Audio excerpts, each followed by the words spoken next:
जय हिंद स्टूडेंट्स। आज मैं बात करने वाला हूँ लॉ ऑफ रिफ्लेक्शन के बारे में, जो कि बहुत ही सिंपल सा इजी सा लॉ है और ये हमको क्लास 10th में पहली बार पढ़ने को मिलता है। तो आज बस इसी के बारे में हम लोग यहाँ पे डिस्कस करने वाले हैं और देखते हैं क्या क्या है इस लॉ में और सीखते हैं कुछ इसके बारे में। तो सबसे पहले जान लीजिए कि एक प्लेन मिरर होता है। मिरर में ही ये पॉसिबल है लॉ ऑफ रिफ्लेक्शन कि ये कोई शाइनिंग पोर्शन है जिसमें पीछे से पॉलिश्ड है और उस पे से कोई एक लाइट रिफ्लेक्ट हो रही है। ठीक है, तो सिंपल सा कोई एक मान लीजिए यहाँ पे कोई एक सोर्स है। इस तरीके से मान लीजिए कोई एक सोर्स, ये तुम्हारा सन भी हो सकता है, ये लाइट भी हो सकती है, tube light, anything what you have imagine. तो ये सोर्स है एक लाइट का और यहाँ से एक रे आ रही है और ये स्ट्रेट वे में आती है कि जो भी रेज ऑफ लाइट होती हैं उनकी एक खासियत होती है, they always follow the straight path. वो हमेशा एक स्ट्रेट पाथ फॉलो करते हैं। तो जैसे ही ये प्लेन मिरर पे पड़ते हैं, ठीक है, जिसके पीछे का सरफेस ये ऐसे ऐसे मैंने मार्क कर रखा है, ये क्या है, एक शाइनिंग पॉलिश्ड सरफेस है। तो इस पे क्या पड़ेगी, ये रे आएगी और जो ये रे आएगी और इस मिरर पे पड़ेगी, this ray is known as the incident ray. इस रे का नाम है इंसिडेंट रे। ठीक है, और फिर इस पे पड़ने के बाद जैसे ये यहाँ पे टकराएगी वैसे ही ये वापस हो जाएगी एक दूसरी रे, एक ही रे जो होगी वो वापस चली जाएगी and that ray is known as a reflected ray. Okay, तो इस रे को हम क्या बोलेंगे, रिफ्लेक्टेड रे।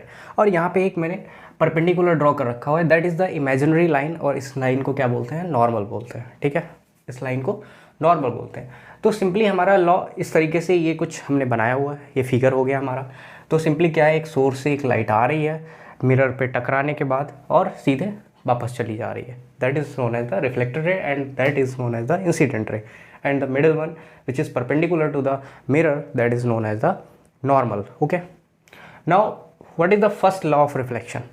तो फर्स्ट लॉ क्या कहता है कि the incident ray, the reflected ray and the normal at the point of incidence, this is the point of incidence, इसको बोलेंगे पॉइंट ऑफ इंसिडेंस। तो incident ray, reflected ray and normal at the point of incident all lie in the same plane, सारे के सारे एक ही plane में लाई करते हैं। मतलब क्या हुआ इसका कि इंसिडेंट रे, रिफ्लेक्टेड रे और नॉर्मल को, और ये जो पॉइंट ऑफ इंसिडेंस है, इन चारों को एक जगह पे रखें तो एक ही, ये सारे के सारे एक ही प्लेन पे लाई करेंगे, यानी सेम प्लेन पे ये लाई करेंगे। ठीक है, तो ये था हमारा फर्स्ट लॉ ऑफ रिफ्लेक्शन।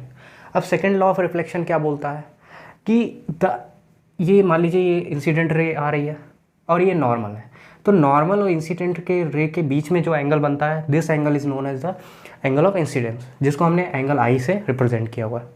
अब कुछ एंगल से ये टकरा के वापस भी जा रही है, जैसा दिख रहा है हमको। तो जो नॉर्मल के साथ और रिफ्लेक्टेड रे के बीच में जो एंगल बन रहा है, that is the angle of reflection, इसको हम बोलते हैं एंगल ऑफ रिफ्लेक्शन। ठीक है, तो ये जो एंगल ऑफ इंसिडेंस होते हैं और जो एंगल ऑफ रिफ्लेक्शन है, ये दोनों आपस में हमेशा इक्वल होते हैं। क्या होते हैं, ये दोनों इक्वल होते हैं। इसका मतलब क्या हुआ कि जिस एंगल से ये लाइट रे आएगी, इस शीशे पे, इस मिरर पे फॉल करेगी, उसी एंगल से यहाँ से ये टकरा के वापस जाएगी। ठीक है, these are two laws of reflection, first law and second law. So now अब हम बात करने वाले हैं लॉ ऑफ रिफ्रैक्शन के बारे में।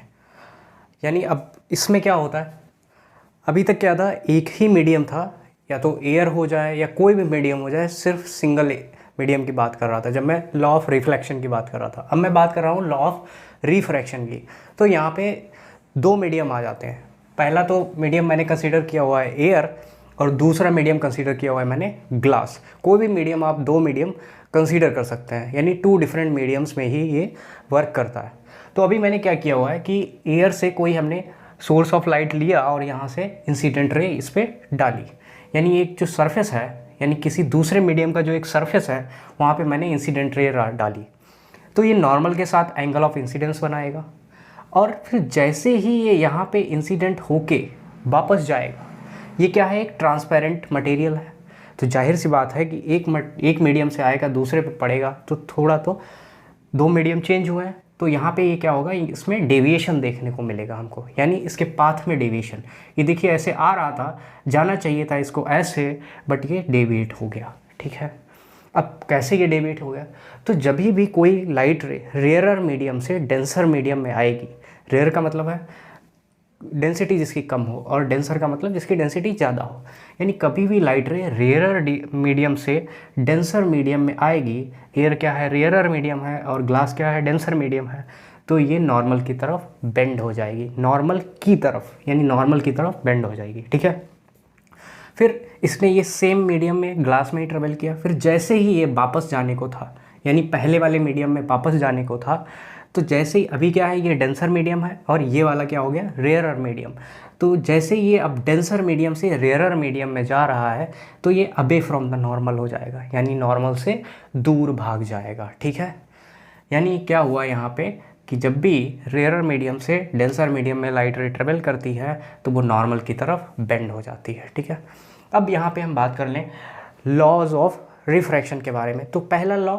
क्या है, जैसे लॉ ऑफ रिफ्लेक्शन में पहला लॉ था वैसे सिमिलर इसमें भी है, क्या, द इंसिडेंट रे एंड, अब यहाँ पे ये वाली रिफ्रैक्टेड रे हो गई, इंसिडेंट रे, रिफ्रैक्टेड रे and the normal at the point of incidence, this is the point of incidence, this is the point of incidence, the incident ray, the refracted ray and the normal at the point of incidence all lie in the same plane, सारे के सारे एक ही plane में लाई करते हैं, जैसे कि आप लोग देख भी सकते हैं। ठीक है, अब इसका दूसरा लॉ क्या बोलता है, दूसरा लॉ कहता है the sine of angle of incidence to the sine of angle of refraction is equal to the constant, यानी ये जो एंगल ऑफ इंसिडेंस है और एंगल ऑफ रिफ्रैक्शन है इसके दोनों के साथ मैं क्या जोड़ दूँ, साइन, जो हम ट्रिग्नोमेट्री में पढ़ते हैं साइन कॉस टेन, तो इन दोनों के साथ में अगर जोड़ दूँ साइन और दोनों का क्या कर दूँ रेशियो, तो ये रेशियो हमेशा क्या होता है, कांस्टेंट होता है। ठीक है, तो ये दो लॉ ऑफ रिफ्रैक्शन थे।